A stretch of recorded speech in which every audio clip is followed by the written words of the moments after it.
Salam, dəyərli yoldaşlar, xoş gördük sizləri. Bugün sizlərə mən Günel Kərimli Azərbaycan dilindən ə, fonetika bölməsinə aid olan əsas qaydaları izah eləyəcəm.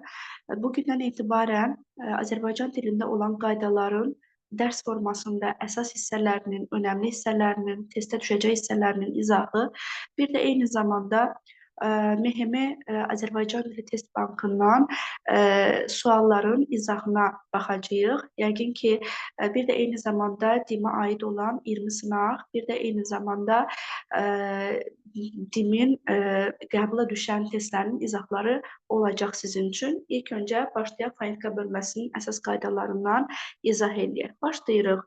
Bismillah, başladıq. Deməli, dostlar, fonetika, biz bilirik ki, fonetika uzun-uzadı, yəni çox hissələrini deməyəcəm.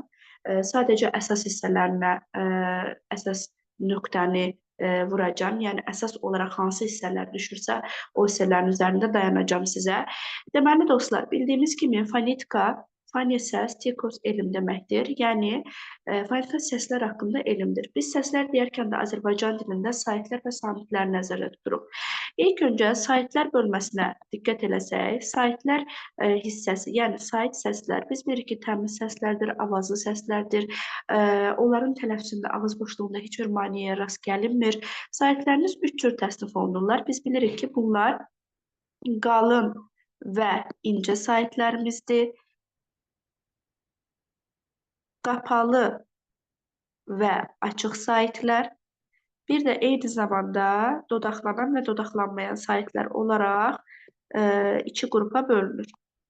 Dodaqlanmayan, bir də dodaqlanan saitlər. Deməli dostlar, qalın saitlərimiz yəqin ki, yəni hər kəsin də bildiyimiz kimi hansılardır dedik? A, I, O, U. İncələrimiz E, Ə, İ, Ö və Ü saitləridir. Qapalı saitlərimiz bizim I, İ, U, Ü saitləridir. A, Ə, E, O, Ö saitlərimiz isə açıq saitlərdir. Dodaqlanan saitlərimiz O, Ö, U, Ü saitlərdir. Qalan dodaqlanmayan saitlərimiz A, E, Ə, daha sonra I, İ saitlərimiz isə bizim nədir? Dodaqlanmayan saitlərimizdir. Bunu nə üçün yazdım dostlar? Buna uyğun testlərimizdə belə bir qayda sual düşür. Məsələn, bu saitlər içərisində hansı saitlərin ortaq xüsusiyyətləri var? Məsələn, diqqət eləsək, burada hər üç qaydada deməli iki saitimiz var ki, Ə və İ saiti. Bu saitlərin deyirik ki, hər ikisi incədir. Daha sonra üzr istəyirəm, E və Ə saitindən burada söhbət getməlidir. Bir dəqiqə.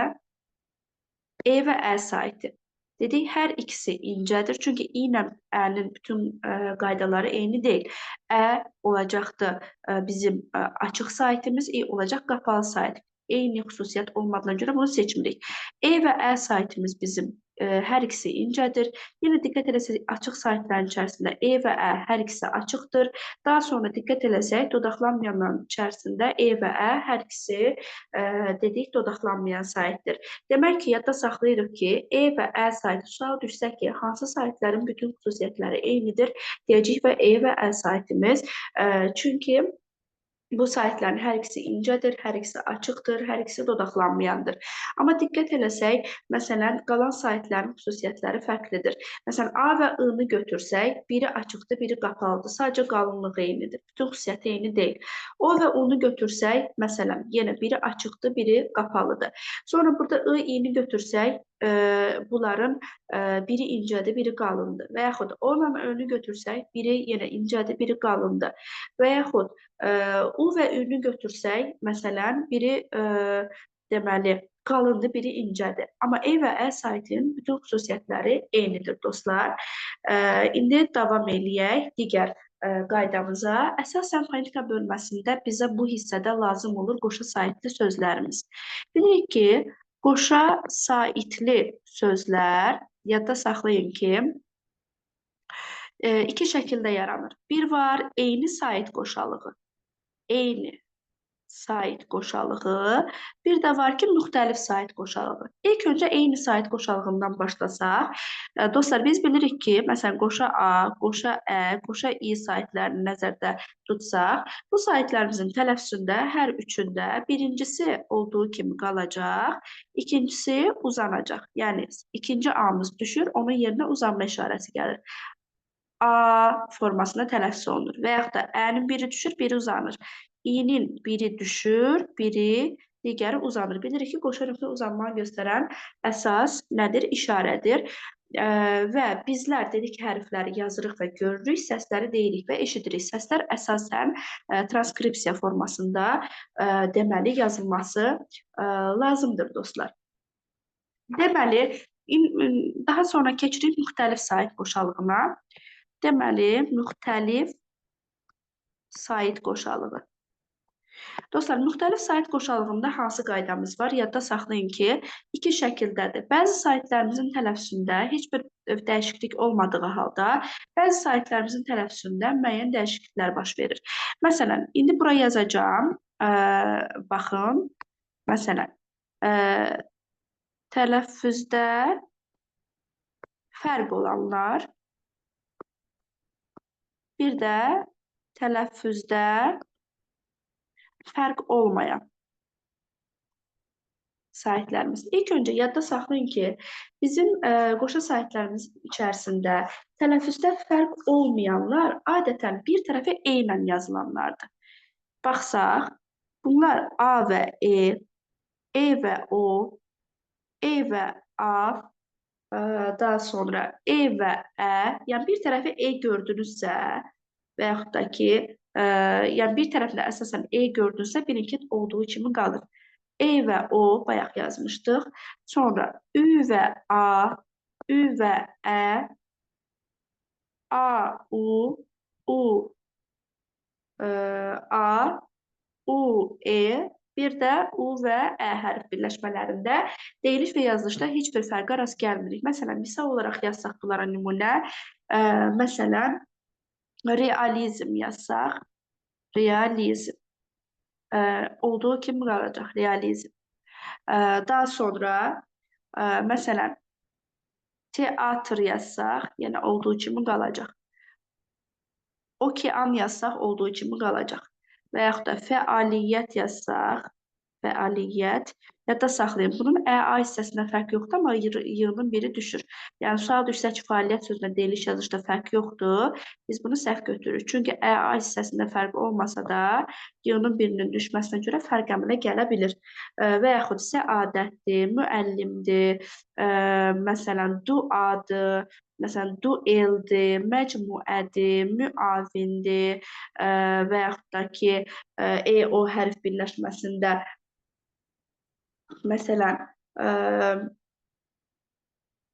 məsələn deyirəm ki, geolojidir sözündə və yaxud da ki, E-ə, maliə sözüdür, okean sözüdür. Bu sözlərdə heç bir dəyişmə rast gəlmirik. Tələffüzündə fərq olanlar isə əsasən bir tərəfi i ilə yazılanlardır. A, I, Ə, Ə, I, O, I, U, I, bir də A, Ü. Diqqət eləsəz bura Ü-A hərf birləşməsində heç bir fərq yoxdur. Amma A-Ü hərf birləşməsində deyiliş və yazılışda fərq var. Əsasən bunların arasında, baxın, bu fərq olanlar, bu saitlərin arasına tələffüzdə bir Y samiti daxil olur. Məsələn, gəlin yazsaq, misal olaraq yazsaq. Məsələn, yazıram, təqaüd. Tələffüzdə olacaq, təqaüd. Uzanma və bir Y samitindən istifadə olunur.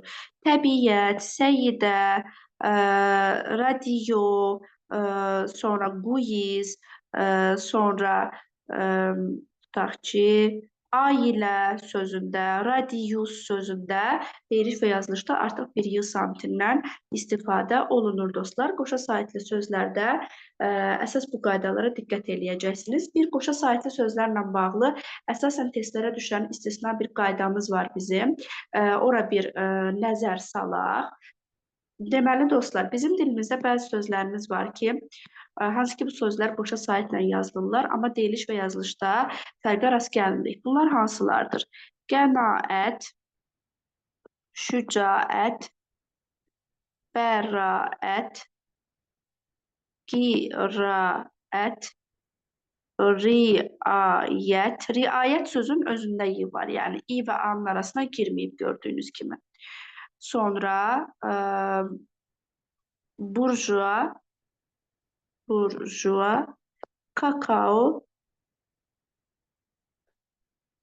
memuar, məcmuə və sauna. Məcmuə və sauna.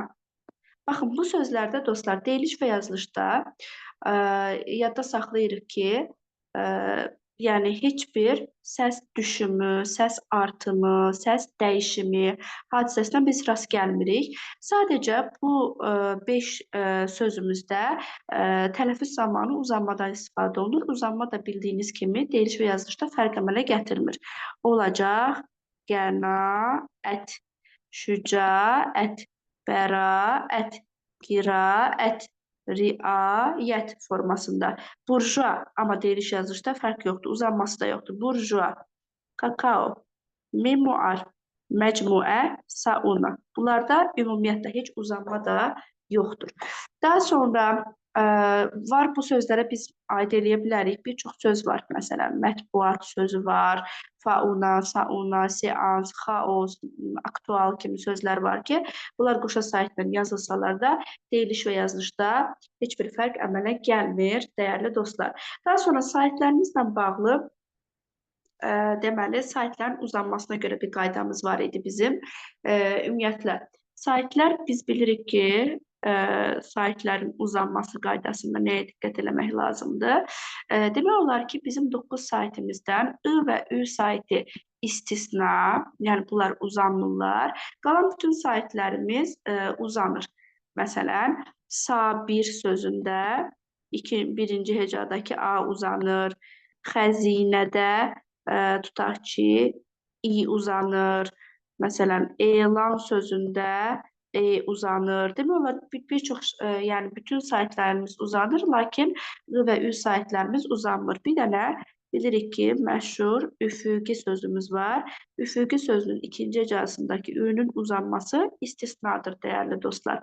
Bir də bəzən uzanma ilə bağlı bir qaydamız var ki, bəzən əsasən ümumiyyətlə yadda saxlayın ki, hansı sözdə, yəni uzanan sait əsasən vurğu qəbul etməyən saitdir. Yəni əsasən vurğu qəbul edən sözlərdə, üzr istəyirəm, uzanan saitli sözlərdə vurğu uzanan saitə yox, başqa hecanın üzərinə düşür. Təbii ki, bizim istisnalarımız da var, dostlar. Məsələn, tutaq ki, deyirəm ki, bayaq dedik xəzinə sözündə. Xəzinə vurğu düşür sonuncu hecaya, amma uzanma var ikinci hecasında. Elan uzanma var birinci hecada, amma vurğu düşür sonuncu hecanın üzərinə. Amma bizim istisnalarımız var ki, bəzi sözlərimizdə uzanan saitlə vurğu ilk hecanın üzərinə düşür. Yəni ilk heca həm uzanır, həm də vurğu qəbul edir. Dostlar, bunlar hansılardır? Dedik ki, bunlar əsasən bəzi, bəzən, daim, daima kimi sözlər var ki, məsələn, daim sözündə tələffüzümüz necədir? Daim formasında tələffüz olunur. Deməli, birinci hecamız uzanır, vurğu amma düşür sonuncu hecanın üzərinə. Biz bilirik ki, ahəng qanunu heca vurğu bu şəkildə yazılış əsasında aparılır. Amma dedik ki, sait və samitlərin təsnifi deyiliş əsasında baxılır. Daim formasında vurğu da düşür sonuncu hecaya. Amma məsələn, bəzi sözündə birinci hecamız həm uzanır, həm də vurğunu elə birinci hecamız qəbul edir. Bəzən, daha sonra daim, daima sözləri buna misal ola bilər. Daha sonra yadda saxlayırıq, saitlərlə bağlı bir qaydamız da var dostlar, onu da deyəcəm. Bəzi mürəkkəb sözlərimiz var ki, hansı ki bu sözlər xala, oğlu, dayı oğlu, əmi oğlu kimi mürəkkəb sözlərimizdir ki, bu sözlərdə yadda saxlayın ki, ikinci hecadakı saitlərimiz tələffüz zamanı düşəcəklər.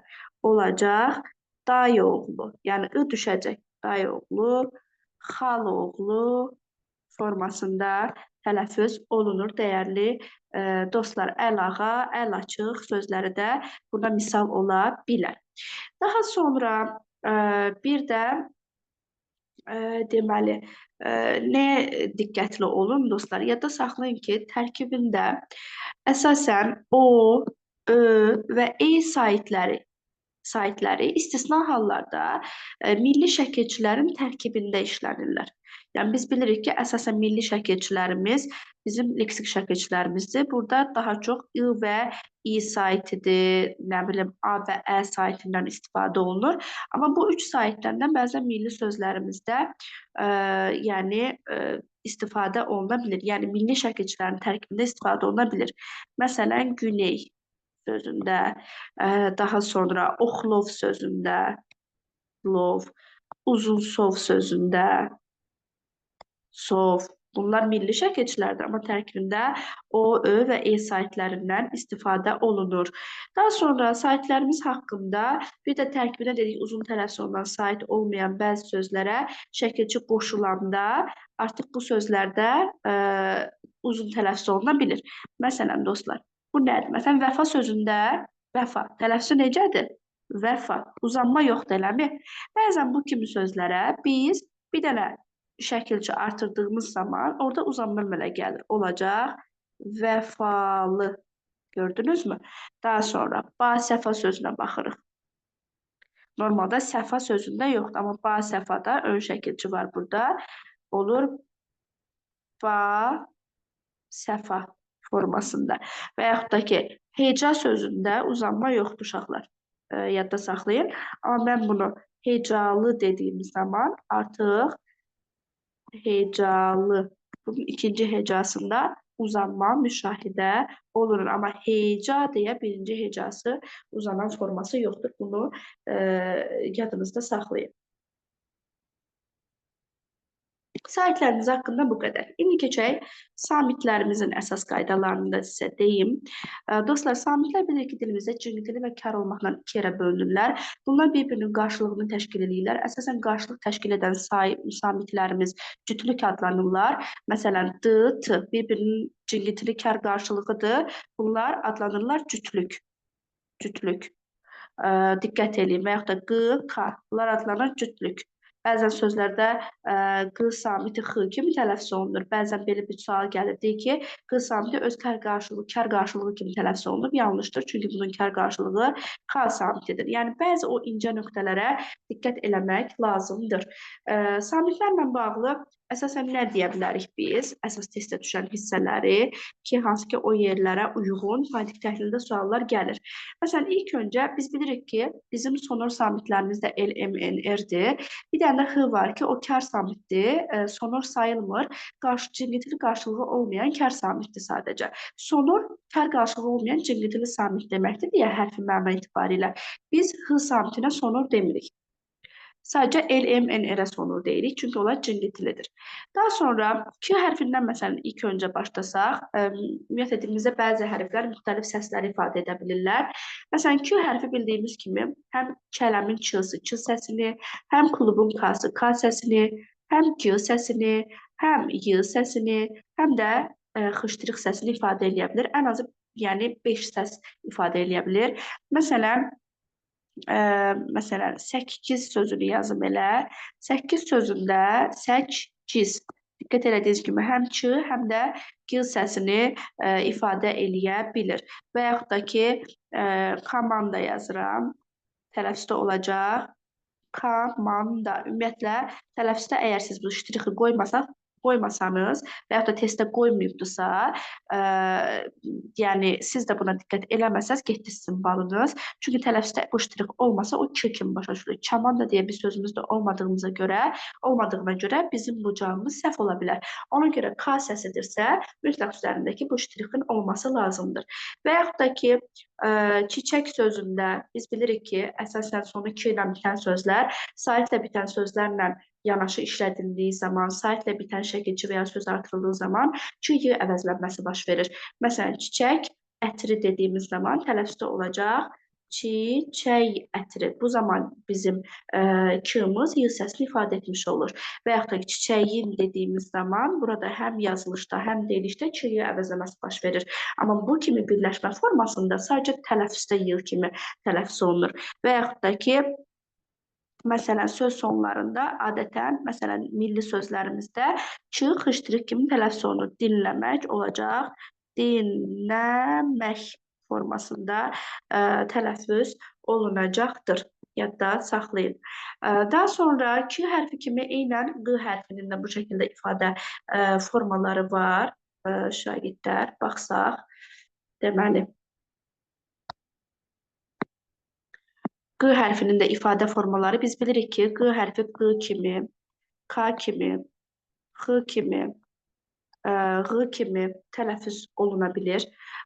Məsələn, diqqət eləsək, məsələn, qələm sözündə Q kimi, məsələn, toqqa sözündə olacaq toqqa formasında və yaxud da ki, otaq sözündə olacaq otaq formasında, qonaq otağı formasında yazsam, dostlar, ç kimi özündən sonra əgər sait gələrsə, özünün deməli, özünün yox, əstəğfurullah, cingitili Q hərfi ilə tələffüz olunacaq. Olacaq tələffüzdə qonaq otağı, qonaq otağı formasında tələffüz olunacaqdır.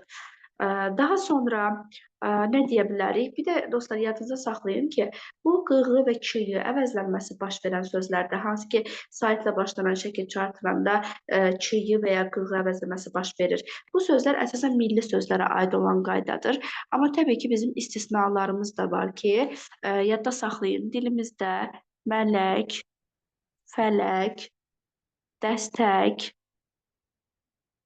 müştük, bir də xörək. Bu 5 sözümüz var ki, bu sözümüzdə bunlar normalda alınma sözlərdir. Alınma sözlərdir. Amma bunlarda ç-ı əvəzləməsi baş verir. Mələyin, fələyin, dəstəyin, müştüyün, xörəyin formasında. Bu istisnaydı.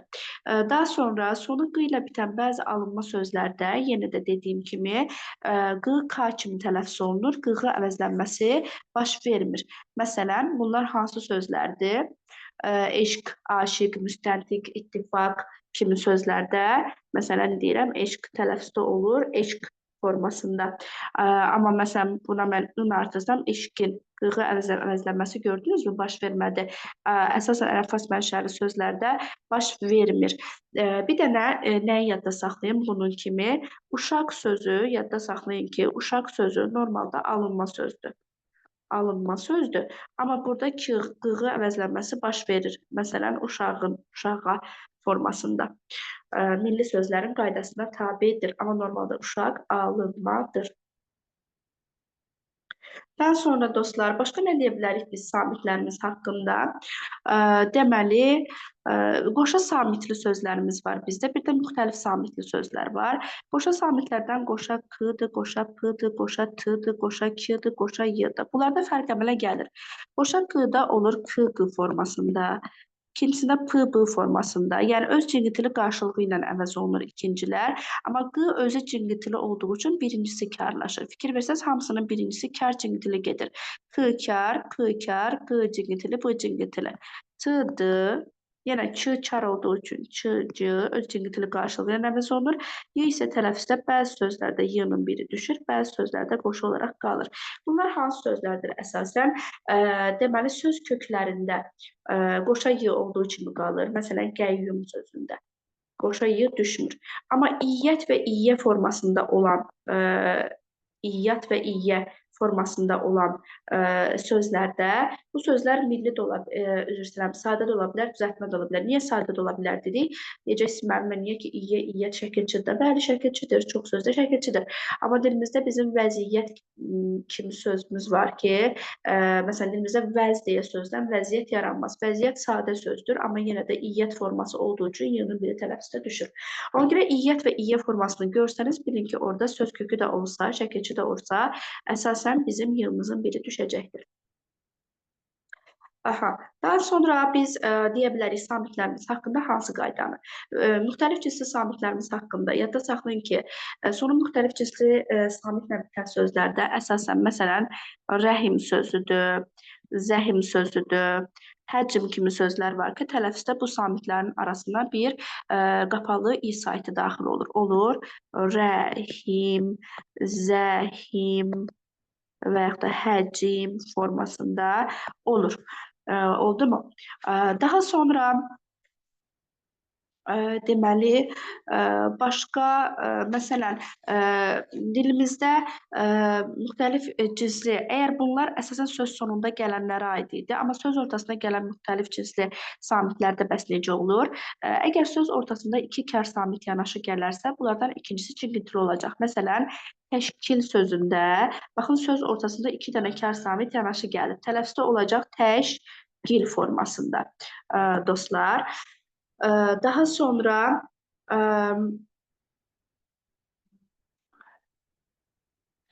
digər qaydalarımız barədə gələn linkimizdə məlumat verəcəm.